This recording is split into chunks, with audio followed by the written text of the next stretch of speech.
ആനുകാലിക ലോകത്തോട് എനിക്കിത് പറയാതിരിക്കാൻ വയ്യ. വേണ്ട നമുക്കിനി യുദ്ധങ്ങൾ. അതിനായി ഞാൻ ഇവിടെ തിരഞ്ഞെടുക്കുന്നു ശ്രീ ജോയ് വാർഡേലിന്റെ കവിത യുദ്ധപർവം. ലോകമഹാരണം ഇരുവട്ടം കണ്ടൊരൊറ്റ നൂറ്റാണ്ടിൽ ഭീകരദർശം മാനവചേതന വേദനയാർന്നേ പോയി. ഭീകരദർശം മാനവചേതന വേദനയാർന്നേ പോയി. കൊച്ചു മനുഷ്യർക്കധികാരത്തിൻ ഭ്രാന്തു പിടിച്ചപ്പോൾ കൊല ചെയ്യാനെഴുമായുധശേഖരമേറെ ലഭിച്ചപ്പോൾ ക്ഷിപ്രായുസ്സുകളോർത്തു വിവേകം തെല്ലുമെഴാതുള്ളോർ ഈ പ്രാപഞ്ചിക ശക്തികളേക്കാൾ ഉന്നതരായി തങ്ങൾ മരണം കണ്ട കുരുന്നിൻ തേങ്ങൽ കേട്ടില്ലവർ എങ്ങും കരിഞ്ഞു വീണ കിനാവിന്നരളിപ്പൂവുകൾ കണ്ടില്ല. കാലമെറിഞ്ഞു ചവറ്റുകുട്ടയിലെല്ലാരെയുമെന്നാൽ കാലത്തിൻ ബലമിന്നും ലോകം ഗ്രഹിപ്പതില്ലല്ലോ. ഭൂവിൽ ശ്രേഷ്ഠത രാജ്യങ്ങൾ കരുളുന്നതു ഹാ കഷ്ടം. ഭൂതലമാകെ തൊടുത്തു വച്ചോരായുധഗണമല്ലോ.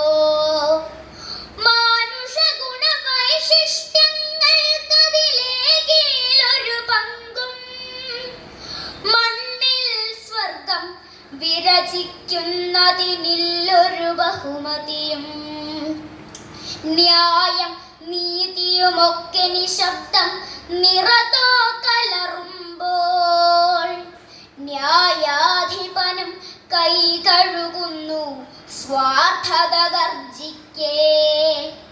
കാലത്തിൻ ചുവരെഴുത്തു കാണാൻ കണ്ണുകളില്ലാതെ ശിലായുഗത്തിൽ നീതിയുമായി തപ്പിത്തടയുന്നു.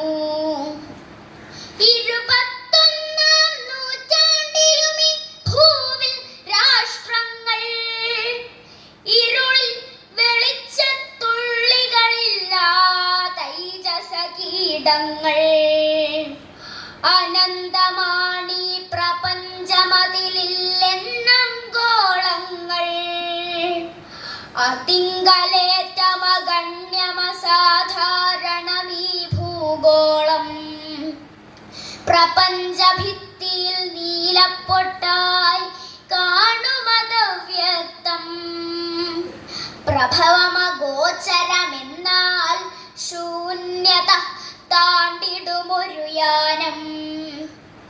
അണുതുല്യർ നാം അമർന്നിരിക്കുന്നീ ചെറുയാനത്തിൽ. അണുവിട നേരം മാത്രം അതിനൊരു ലക്ഷ്യം രണമെന്നോ.